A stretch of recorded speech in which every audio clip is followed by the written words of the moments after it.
Hey guys, I know it's been a while since I've done a video and it was going to be a little bit longer because I've been working on a bunch of different projects, but I figured I'd at least show you what I've gotten done.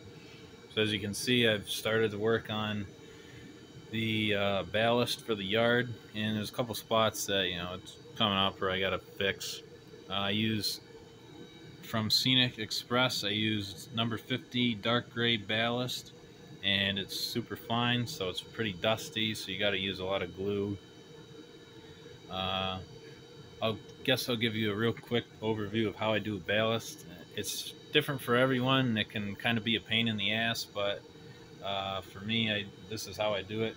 So I usually use a medicine cup, which I cannot seem to find anywhere. So I had to use a spoon, and you just get a little bit of ballast, and I just kind of sprinkle it out. Then you can use a brush to brush the ballast away from the ties. All this white stuff you see, this is just glue that's dried that I got to peel up off the ties. So that's nothing to really worry about. This end actually looks a lot better. Um, and you can use a brush. Like I said, you can use a brush. I use this brush just to go over all the ties and get all the loose stuff off the top of the ties. Just as long as you can see the ties, that's fine. And then where I run into trouble is when I use isopropyl alcohol. So I use isopropyl alcohol, 70% isopropyl alcohol, to wet everything down so that the glue seeps in. Problem is when it's super fine like this, like there's some holes there, it makes it'll just wipe it away. It's really kind of tough, and I've even tried putting isopropyl alcohol in like a glue bottle so it comes out really lightly, but that still can kind of create divots. Like maybe you can see here, there's a divot. Usually with regular ballast, it's not a problem, but with fine ballast, the stuff clumps really easy and gets washed away really easy. So I just kind of pat it down, and there's some areas where I redo it. I'll add more ballast and I'll just glue it again, and you can kind of fix it that way. Um, it does take a little bit of work, and it obviously doesn't look pretty when like areas through here that I got to finish, but it's not bad. And then to glue it, I use a 50-50 mix of Elmer's glue and water, and you got to make sure that the glue and the water are mixed together pretty well so that the glue flows well. And you glue all over. I glue between the tie and the rail the whole way on both sides, and then I do a couple lines between the rails and then a couple lines through here so it's glued pretty good. And then I use a dust buster or I use a dirt devil to vacuum up the ballast, and then I can reuse it so I don't waste any. And then after, of course, because I use so much glue, I have to, if you can see that, I gotta vacuum up all the little white stuff because that's dried glue on the ties. But in order to get it to glue really well, that's how I do these.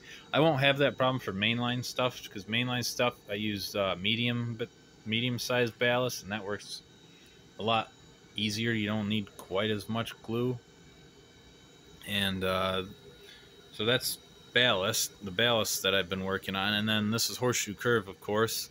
I got plaster cloth done on this mountain, plaster cloth done on this mountain more. I mean, I still have the corners a little bit. There's a valley there, and it goes up into the mountain there.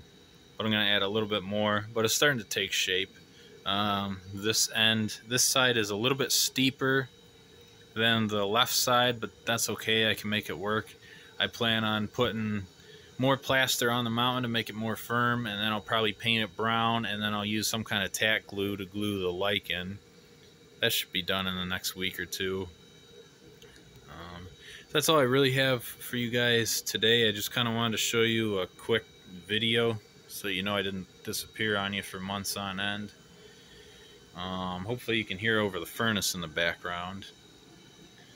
I plan on getting all the ballast done for the whole yard, and then once I have that done, which I'm hoping will only be maybe another week, I can get this all done in the weekend if I want to, but I don't want to get burnt out. I don't want to burn myself out by doing this all at once.